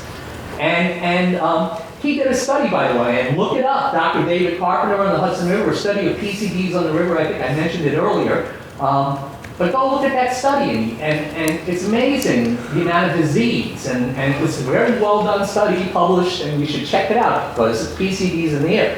The other thing you can find out, I think it's mostly with Delaware scientists, but I know Dr. Carpenter was also involved in this, is the fact that they measure PCBs in the air 3 miles away from dumps and from rivers and things like that. I think in Delaware they were on a river. They're measuring PCBs 3 miles out. How? In the tree bark. How do trees get PCBs in them? They get them there because they have fat in their bark, lipids, what are known as lipids, in their bark. And everybody in this room, we have PCBs in our bodies worldwide because it's the food chain thing. We all get it. I mean, not even living near a PCB source. If you go to the supermarket and buy something, you're probably going to get some PCBs in whatever you buy because it's that ubiquitous in the environment. This thing about houses really bugs the hell out of me, okay? In Pittsfield, we push. Now, granted, Pittsfield is sort of a different scenario than South County, but not entirely. Because GE was dumping up and down in dumps in the corridor. The dump that Denny talked about is only one of the many dumps. GE used to dump along the corridor. If you go to Nassau to New York, there's a nasty site right over there. Some of that stuff came from Pittsfield, okay? If you go down a lot of the dump in Lenoxdale, I've never heard it, but I've heard it's rumored to have barrels. Every GE was very benevolent to give everybody some of it in the days that was going on. So these houses in Pittsfield, you know, we started, you know, we started asking about the houses in the Pittsfield. All of a sudden there was one house. They had to demolish it, okay? And the neighbors next door started saying, "That's my house." "Oh no, we don't think it can be over there." We had a DEP scientist stand up that night, Anna Symington, said, "Oh, PCBs can't get into your house. It doesn't move." And the neighborhood was getting more and more riled. I had a great picture of Barbara starting the neighborhood protests in the area and getting people to talk about this. And all of a sudden EPA and DEP, I'm not sure who actually did the testing, I think it was DEP, they had to test the 7 homes. Can anybody guess what happened? PCBs. Right. You don't have to know what I'm talking about to understand the answer to that. All 7 were contaminated. So I don't know who it was, but somebody asked for a billboard sign that said 1-800-CALL, you know, and the phone started ringing off the hook about Pittsfield. We asked for that phone number on a billboard, because we had seen it in Boston, I think it was, or something like that. Ben knows more about this probably than I do. So anyway, boom, boom, boom, boom, boom. Sooner or later, we're at like 280 houses and rising. People are coming into the meetings with pieces of PCB wood that GE used to soak up at the plant. Now, I can show you places in Pittsfield right now, I can take you and show you where all that wood is. I've turned that site in 50 times and it remains there. Kids go down and play, they're picking up this wood. It's ridiculous. GE contaminated everything along the corridor. And if you don't think it's in neighborhoods and places other than Pittsfield, you're wrong, because I believe it's all up and down. Now, so we're at 280 houses in Pittsfield, you know. By the time DEP sort of got frustrated and stopped, we were up around 300s, maybe a little higher. And something like, I don't know, 70-80% of those houses had to be cleaned up. Okay? So what if we were to get testing of all 10,000 houses in Pittsfield? I don't know how many houses are in the city. But guess what? All around Pittsfield there are dumps. Dr. Carpenter will tell you if you live near a dump, you're going to be contaminated. So now we're going to build more dumps, okay? And this thing about in the air, HRI was able to prove through many years of work, and now EPA accepts it, okay? EPA does studies in the air, and it gets in the food chain, and studies of the Great Lakes where they monitor PCBs evaporating from the Great Lakes and getting into the critters there. So what I'm just trying to say here is that everything that we're doing here is kind of anti what we should be doing. Okay, we should be cleaning them up, but we should be cleaning them up a lot better. And GE is getting away. It's an Amber Alert, is what it is. And I just want to end with what was my last thing here. So anybody that doesn't believe that PCBs get into the air, okay, I want you to go and look up the Warren County landfill in North Carolina. There's a landfill back, I think it was in the 80s, state of the art. Don't worry, everything's going to be state of the art. Everything's going to be wonderful. And they used to put, in North Carolina, they used to spray PCBs on the road for dust control. They did that in Pittsfield too, by the way. So underneath all the roads in Pittsfield have sprayed PCBs, the ones that are blacktopped up will never be cleaned up, obviously. And so if you go and study this Warren County landfill, you know, they told the community it was going to be state of the art, nothing was ever going to happen, everything's going to be beautiful, landfill heaven. And in the end, an engineer that we actually sent down to help them down there, he got involved, and he started measuring PCBs in people's houses from like a mile away. And they ended up, from what I understand, they ended up having to take that dump down maybe and secure all those things somehow else, probably in another community that didn't rise up against it once they found out that they were being hoodwinked with this dump in their neighborhood. So we should be concerned about dumps. We should be concerned about PCBs in the air. And we haven't done it since about 2 years ago now, but we should invite, HRI will invite Dr. David Carpenter to come back in. If you see his name in the paper, because we will advertise it, you should come and listen to Dr. Carpenter. He knows more about PCBs and health than everybody in this room. You know, I mean, he is the man. And if you want somebody to listen to on the fence of that PCBs should be cleaned up, he's the man to listen to. And it's very important that we understand that everybody who lives along the river gets a dose of PCBs, whether we like it or not, by just living next to the river. Yeah. Thanks, Tim. Audrey, just before we jump to you, I just want to test with the group here. I think that this discussion is important and we can let it go, but I just want to note that we may not have time to go into these other items much, so can we just sort of do a quick check-in and just determine if you all want to move to either talking about the submittals and some of the updates on the other items and the permit, or if we should keep going with the discussion. I'm just looking at the CCC table here quickly for a temperature. Tim Conway, did you complete update on mediation? Yes. What can you put on the website? Well, the second item was really just, we had a request from one of the CCC members just to give a refresher on what is in the 2016 permit. So that essentially already is on the website. It was our presentation when we did the proposed plan. That is what I used, and I truncated it and took probably half the slides to try and speed it up. So that already exists.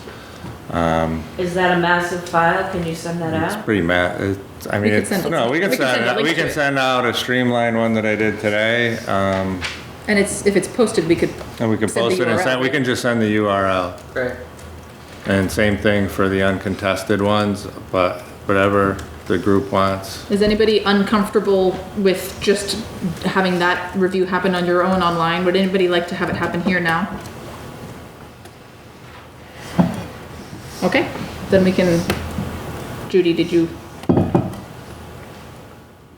you looked like you might say something. No. Okay, all right. Audrey? I just wanted to follow up the woman in the audience. I think she's from Lee, but she left. I think it's really important to remember, it's kind of ironic that none of the municipality committee is here tonight, because they're going to decide this. I mean, whatever the mediation is, it's confidential, they can't talk about it, but it's the towns who aren't here are going to decide this, your individual towns. They have the power, and they can veto it if they don't like it, but the irony of it is they're mediating in secret. They're going to maybe come to a deal, whatever that will be, and then they're going to present it to the citizenry. And I don't know if it's going to be a fait accompli or whatever, but if you really don't like what you hear and see tonight, it's going to be your individual municipalities. I'm not sure how many are in that committee of the towns. I think 6. 6 or whatever, and they have their own attorney. I don't even know I know Massachusetts does not have very good FOIA laws. Connecticut's are a bit better. I hear it's notoriously difficult to get government information from your leaders, but I know nothing about this committee. I know whether they meet in secret, how they decide, whether they're doing it individually or whatever. But whatever happens here, all the parties, making or coming to agreement, your towns are going to decide whether or not this is going to be acceptable. Could I just ask Tim to reiterate the municipalities just again to get everybody, I'm just going to ask Tim to reiterate the names of the municipalities just so everybody is on the same footing here. Sorry to put you on the spot. Yeah, sure. Sheffield, Great Barrington, Stockbridge, Lenox, Lee. Could you hear that? And Pittsfield. Not Pittsfield. No. Yeah, they're secret. Pittsfield's part of the mediation, but they're not part of the entity called Rest of the River Municipal Groups. And if you want to know what's going on, you should ask the leaders in your town, because they do know. And they're going to present it to you. They're going to have to go out and sell it to everybody. And it's going to be interesting to see how they sell it. And based on what, because in order to sell it, they would have had to receive something. So it'll be interesting to see. Sir, behind the mic, could you tell us your name and then? Bruce LeBert, Great Barrington, Division Street. To just take on Audrey's statement there. My wife just looked at the website. It's not even posted on Great Barrington's website. So if you reached out to the towns, if they're not posting their meetings, what good is it? You gotta get on the town leaders, select boards to get on the job. Because she would have been here and she could have made it. And I don't think this is a substitute for what you're saying, but just so that you all make sure you're in the know, please do add your email at the sign-in table right there at the bottom of the ramp if you do want to hear updates. Let me go to Tim and then Benno. Thank you, sir. Just quickly, I want to remind everybody about the consent decree and Pittsfield, and that what happened there was Pittsfield took $10 million. In lieu of property taxes. What's that? In lieu of property taxes. In lieu of property. Yeah, so they didn't have to pay property tax, but we'll give you $10 million. Dave knows better than anybody over there. Yeah, they took $10 million and they got a landfill. Sentence out. Yeah? You know where the landfill is in Pittsfield? It's about 50 yards from the elementary school baseball field. Not a good place. It's like, even if it's a controlled landfill and it's perfect and it doesn't leak and it doesn't do all this stuff like this, why do we put it next to it in a school like that? It's all because of money. And I worry about that on this site. Thank you, Tim. Benno? Just a question, and you may not know the answer. The towns, once the mediation is concluded, and if the towns have signed on to it, do they need to go to the townspeople in individual town meetings to get acceptance, or can the towns, through their elected officials, make a determination without informing the public? I don't know. Something that probably everyone should bring up at their individual towns and demand that the towns, in fact, get a vote of confidence or no confidence from whoever shows up for their town meeting. Jane? This is a little bit off topic. I'm just really pissed that in Great Barrington, they just put in 2 unlined toxic waste landfills, calling them berms, right next to the Housatonic River, right next to low-income housing. And where was everybody on that one, too? Yeah, it was dioxin there. Yeah. We were there. You were there. We spoke up. Oh, sorry, I mean, all the people from That's Great what they're building Barrington. with low-income housing. We try. Yeah, yes, us too. Sir in the back, and then ma'am after him. Greg Crowley, Great Barrington. I just want a point of clarification. So there are 5 member towns that are part of the mediation? 5 and 1. Well, but they're represented by, essentially a single entity. Now, if the town wanted to pass a bylaw, if the citizenry wanted to pass a bylaw to ban toxic waste, is the town able to do that? Because they're part of a mediation over here. I have no idea. They've done it in other localities. Whether or not it's too late in the process would remain to be seen, I think, but that, there are towns that are banned. Ma'am? I just was wondering, the woman over on the end, she said, I'm sorry, I missed what you said. Jane. You said that they put 2 dump sites? 2 toxic waste dumps, unlined, in Great Barrington. They're calling them berms. Where, what Right next to location? the sewer treatment plant where they're going to be building the low-income housing. Initially, it was going to go on either side of the Is low-income that on housing. Bridge Street? It's Bridge Street, yeah. Bridge Yeah. Street. Where the log home site. Dioxins? Dioxin. Already there? Yeah. It's Really? affordable housing land. Okay, thank you. John? Yeah, the site that Jane is referring to is called the former New England Log Home Site. It has got dioxin contaminated soil. They did submit a plan to us to consolidate that material on site, which was extensively reviewed by DEP and approved.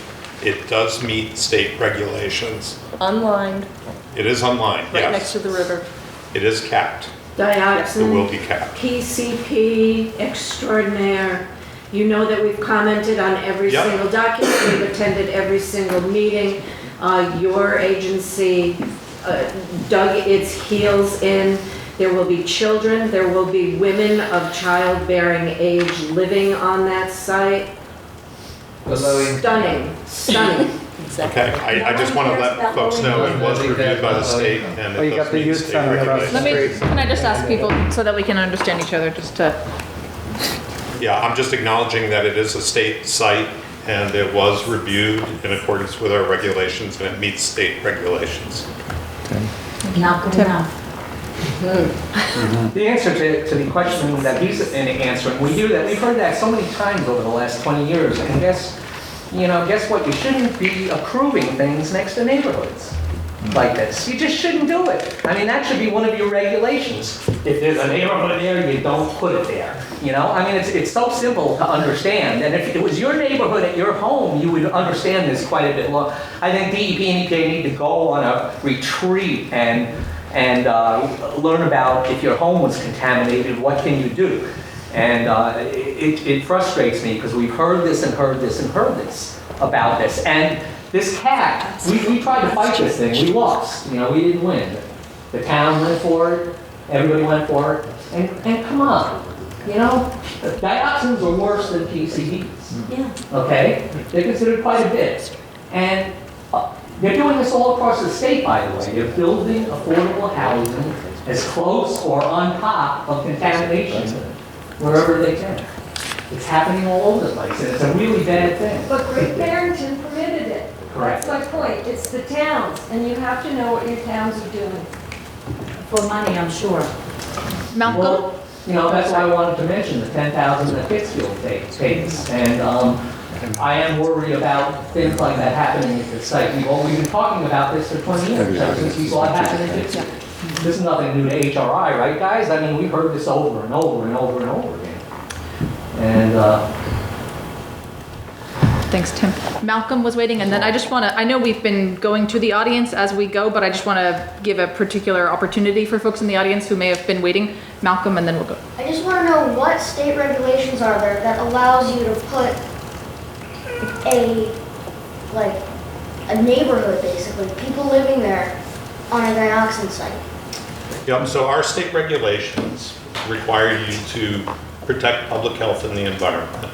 Okay, so the contaminant dioxins, the issue with the dioxins is direct contact with that material.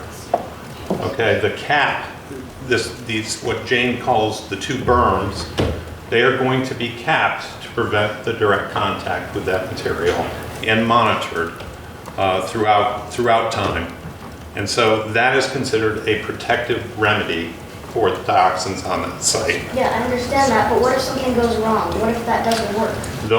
That site will be monitored forever, and if something happens that it exposes that material, it will have to be addressed, such that there's no exposure.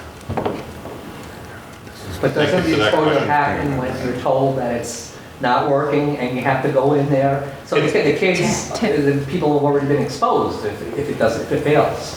No, that monitoring is ongoing, Tim. It's ongoing. It's not going to be a lengthy time. We're going to know if there's a failure, and there will have to be an immediate reaction to address that. Tim, I want to. Okay. I mean, let's answer that and then I'll go. As long as the cap is intact, there's no exposure to the underlying material. Is that the state-of-the-art cap rather like Warren County's landfill? I'm sorry, I didn't understand your Was question. is it a state-of-the-art cap, just like Warren County's landfill? It is a design cap that, yes, we believe that is protective. And that was in a low-income, low cap? And it's also going to be monitored. Okay, let me just, there was one informational question just about sort of frequency of monitoring. There's somebody waiting in the audience, and then Reed and Jane waiting too, and Malcolm too. So let's just address that. Do you want to live on top of dioxins, knowing that there could be an accident? I believe that the cap is protective for the use on that site. Okay, but then that's what they said for the ECBs. I don't have anything further to say other than I believe that cap is protective as it's designed. And John, could you just say, what's the sort of schedule of monitoring? Just, I think that was something that Tim. Well, I mean, it's an ongoing obligation. I mean, the landowner is obligated to review that cap, and DEP also can inspect that cap at any time, as long as that cap exists. But that, okay, thank you. I'm sorry, Benno, there's just a couple people waiting, Benno. Just one second. It didn't answer the question. You just say it's an ongoing thing, but you don't talk about frequency, you don't talk about requirements. So the frequency every day? Every other day? Well, I mean, people are going to be on that site every day, but as far as a formal inspection, I believe it's an annual inspection. Annual inspection, okay. Gentleman in the first row, and then Jane, and then Reed. Yes, Danny Alsop in Stockbridge. I think that many of the questions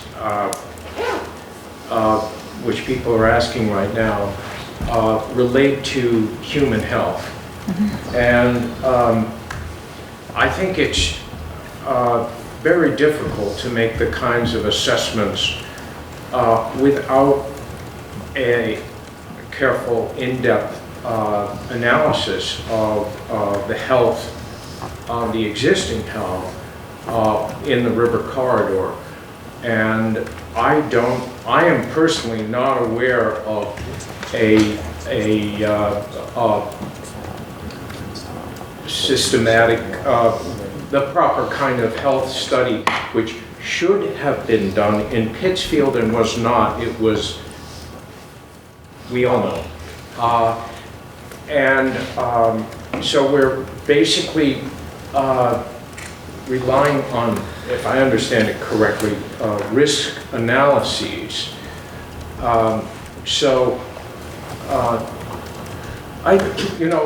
Just out of frustration, I went to the Robert Wood Johnson counties study. They analyzed the comparative health of every county in the United States.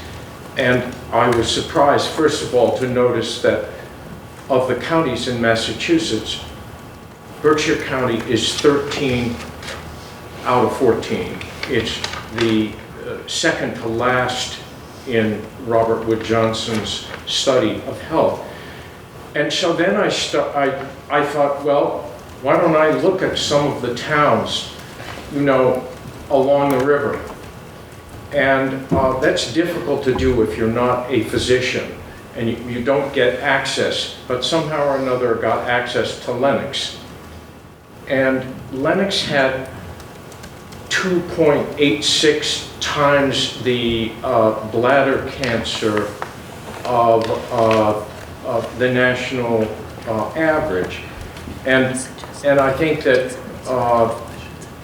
right there, we're dealing with a situation in Lennoxdale where the people there are already burdened by a health situation which is an anomaly, and I wonder if there are similar numbers for Risingdale, where another of these facilities is targeted. So we're really kind of working in the dark here, aren't we? How will you know if that technology fails if there's no systematic community analysis of community health? Isn't that really one of the most serious stumbling blocks to this entire process? That's the monitor. Pardon? That's the monitoring that we want. Jane and then Reed. I just really want to make a comment to the audience that if you think that these regulations aren't protective enough, please go talk to your legislators, because they're the ones who can make change.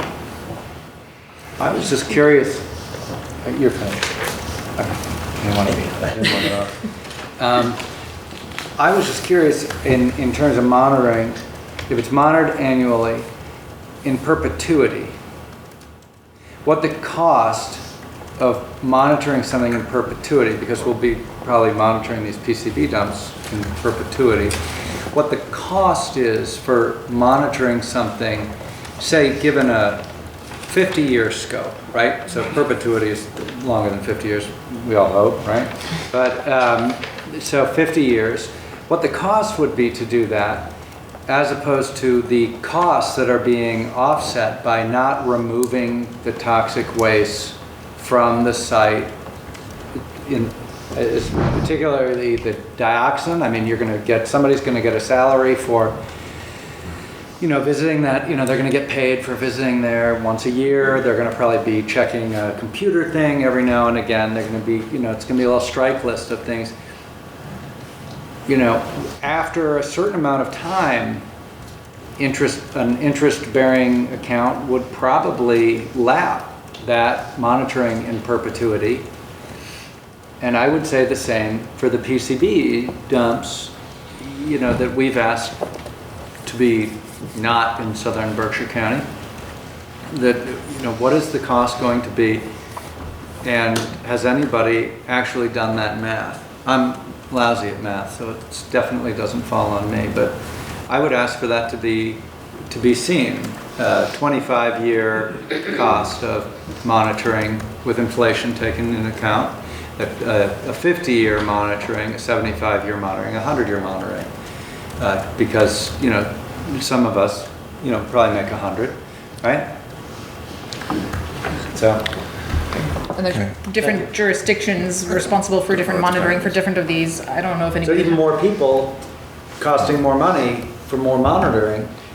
This is an important thing these are some potentially important numbers that I'd love to know as one of the secret mediation members. I doubt anybody has that calculation, but we're noting it and we can. You guys know people that know math. I just mean nobody has it right here. Audrey. I just want to say in Connecticut, our whole situation is monitored natural recovery, which and I said, what's the budget? Who's going to monitor? How often? Nothing. There's nothing planned. There's nothing budgeted. They're just going to leave everything in place. That's all of Connecticut in the Housatonic. So when you start saying monitoring, Connecticut, our group, has a very, very skeptical opinion of monitoring. Because it's not going to take place. And I've asked at numerous meetings, let's see, what's involved. And no one responds. They're gonna have the numbers for me. I have confidence. You can feel it. You can just feel it. I feel it, yeah, I do. So Because I believe in them. we're at the point of the agenda where I know we've been going to the public, but I want to specifically ask if there's comments from the public, people who haven't yet had a chance to speak up. Just give a minute, sir. I'm Chris Coggins. I live in Lenox. I'm just curious to know if there are legislators representing this area who are involved in this and whether they're notified about these meetings. We do have legislators on our mailing list, and I believe it's relatively up to date. I'll double check. No, that Congressman Yellowstaff was here. He Yep. just had to leave. Yep. And he's often here. But as I said before, the towns are going to decide this. The towns. The legislators aren't really touching it, you know. I hate to say this, the difference between New York and Massachusetts, GE's headquarters moved to Boston. And they were in Connecticut before. So I think that has a little bit to do with it. Any other members of the public who haven't had a chance to speak yet?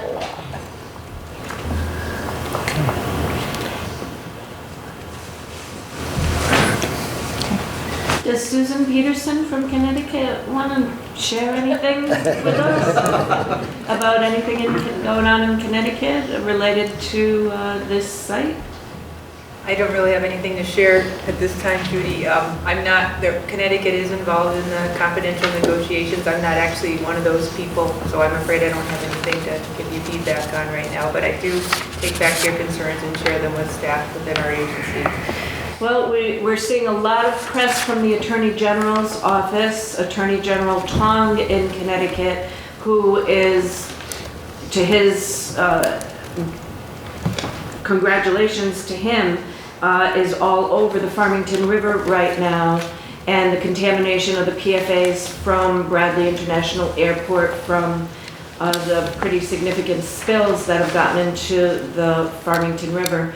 He's channeled a lot of funds towards the cleanup. Will it ever be cleaned up? He's a fly fisherman, and you know, because the Housatonic now is such a legacy contaminated site, we don't hear much from Hartford.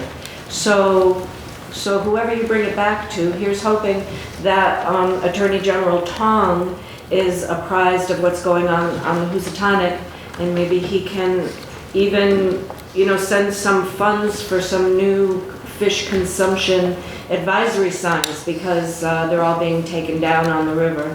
Right, well, 2 points there, Judy. The Attorney General's office in Connecticut is involved with the remediation process. Lori DeBella is the Assistant Attorney General involved. She replaced Jack Looney when he retired, so there was involvement there. And I hear what you're saying about the signage. We've had this conversation in the past. We are waiting for the process to move forward when EPA reviews material requests from Connecticut about signage and so forth with GE. Eventually that should cover the costs. But I do hear you say that we need new signage, and we have written that into our requests going forward. We did have a CCC meeting in Connecticut this past fall, and we also discussed that. We have fishery staff that is looking at signage along the river and developing, have signed the river where they have been able to, and has developed a map so we can keep track of it and share it with GE when they eventually take over that piece to sign the river. So we do have it in our thoughts, and we are working on that, but we're waiting for the process to move forward. It's all we've got is signage and monitored natural recovery, and we've learned from many other legacy PCB sites like the Great Lakes that even in the presence of very low PCBs, the fish continue to become contaminated. So we're not looking at consuming fish out of the Housatonic anytime soon, because even low levels contaminate the fish. Right, and as you know, Connecticut there is lower level contamination levels in Connecticut. Connecticut is relying primarily on cleanup in Massachusetts, because that's the source of PCB contamination too. Connecticut. So I do hear you on that. Plenty of contaminated sediment behind the dams in Connecticut, like millions of cubic yards. Yep. And Connecticut has also put those comments in there, in comments previously submitted on the proposed solution, that if and when any of the owners of those dams or other similar sites where there's construction or maintenance activities, if they encounter PCB-related sediments and issues for disposal, that GE be on the hook for that. So that is in Connecticut's list of requests with regard to the solution. As the decades and the centuries tick along, and the people in the biota continue to be exposed. I note that Valerie wants to speak, and we're just about at time, so I'm going to ask that this be the final comment. I was glad to hear somebody from Richie Neal's office was here, because I asked him, he came to our workplace in Springfield, my workplace, large employer, a couple of years ago, and I asked him about cleanup of the Housatonic, and he said he would defer to the towns. So just reiterating what Audrey and a bunch of other people said, it's the towns that's going to decide. So get to your select boards. Thank you. So let me just capture just a couple of next steps. Thank you all for bearing with our... One quick question? Yeah. I just had a question about the whole dredging process in general, like the space that they're going to do it in when, well, if they do it, do they basically dam off the whole area, or does it go in sections?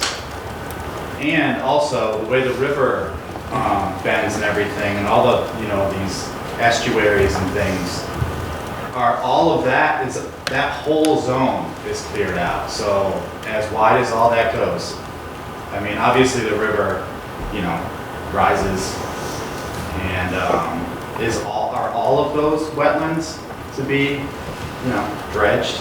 That whole area, I mean, everything, like the whole width of all of that? That's a good question. It's complicated because the river is very long. That was one of the things we were going to talk about it today, so I can just try and give you a couple examples. So if we got a few minutes. So the river that we're looking at is the main areas of remediation actually go from the confluence in Pittsfield as far down as Rising Pond. Not all that area from bank to bank is going to be dredged. We broke it up into, say, 10 different units, and each stretch of the river has a different requirement. Some of the stretches in Pittsfield will be, like you said, bank to bank in the river, and then some of the adjacent floodplain.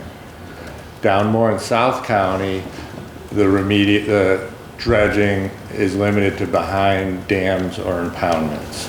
So it really depends where you are. And so it won't be fully sectioned off. It'll proceed generally upstream to downstream, maybe sometimes simultaneously, but it'll be done in small sections at a time. And yes, it is a very big challenge. So, and we can... Thank you. There's some resources online that can talk about all of that. We can, it would or probably if be you good want to to talk know. separately, we certainly can do that. It's like a whole meeting's worth of It's a whole meeting. topic, which is fine. But I just wanted to give you some idea that it varies based on where you are. I just think about it in a way where afterwards, I live on East New Lenox Road, right on the Pittsfield Lenox line. I use the river all the time, whether it's for fishing or, I just enjoy it. And absolutely. I just can't imagine that river after this and what this is going to look like and how it's going to change everything with this river. And it's just, frustrating. Yeah. So, and I think that there's good reason, to give time in a meeting to sort of help everybody get up to speed on that, but it's a lot of information to go through, so we probably can't discuss it in depth now. Just because we're at time, I'm just going to go through some next steps, and you all can tell me if there's anything else that I've missed, but I think we should share links to the slides that we were going to present today and any other resources that can help answer the agenda items that we didn't decide to discuss today. We'll be in touch about future meeting dates and start putting together a future meeting agenda. Don't yet know exactly timing but we'll be reaching out to all of you to get some input on that. We take notes. Angel's gonna do a big effort and clean them up and put them into something coherent. Our process is that we submit them to EPA and they help us just sort of make sure we got all the names of everything right, but any edits that they make are in red line, and we share that version with you, with the CCC. CCC gives comments, and then we share it with the public once it's been approved by the CCC. Any other next steps, EPA? That's it. No. Any other next steps that people want to know? Right. Yeah. What is, my name is Nina Ryan from Stockbridge. What is the timeline of the mediation? Is there an end point or? Good question. I think Not a beginning point. I think that there's two possible endpoints. One is if all the parties agreed that they couldn't reach an agreement, if they reached an impasse, then they would, I think, dissolve the mediation. If there wasn't an agreement, or else there would be an agreement. There is no formal timeline for when that would occur. So if we're trying to work with our towns, you know, how do we keep a handle on this process? Yeah, we've been working on it for several months, for over a year, and we were trying to resolve the issues as quickly as we can. That's all I can say. I don't. But are the meetings posted on your website, or what is there? Are there plans for meetings that are done ahead of time, or? As far as the meetings the EPA has with people in the mediation, those are not posted on our website the way, for example, this meeting would be. Those are more, they're not public meetings. So basically, there's absolutely no way for the public to keep a handle on this, even on the process from the outside, so that you can know, they're having another meeting and something might happen, and somebody from my town might be going to that meeting. There's no way that we can find that out through some kind of public calendar. All of the meetings of the Rest River Municipal Committee are posted as public meetings. The mediation portion of the meeting is an executive session, but all of the meetings themselves are public meetings and they are posted. Posted on the EPA calendar? No, posted with each individual municipality and with the Berkshire Regional Planning Commission. So where would I look? The town website. The town website. Or the town. It's usually in the municipal meeting. And time is of the essence.